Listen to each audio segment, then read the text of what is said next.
Kaya nandito tayo sa isa nating follower. I-o-opelar yung pool niya dito sa San Diego. Ang sosyal, in-opelar yung pool. Actually, wala namang problema to. Etsos lang yun. Ang may-ari nito is, pinsan ko may-ari nito. Gusto ko lang makita yung setup ng swimming pool niya rito. Para at least magkaroon tayo ng idea at madala natin sa Pilipinas. Kita nyo, puro natural stone yan, no?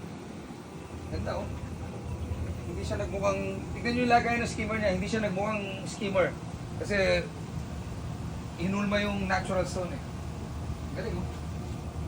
Actually, nakagawa na tayo ng ganito, eh. Na puro ganito ang ginamit natin. Pero ginawa natin sa Nueva Ecija yun, ewan ko kung naalala niyo yun. Puro ganito rin ang ginamit natin.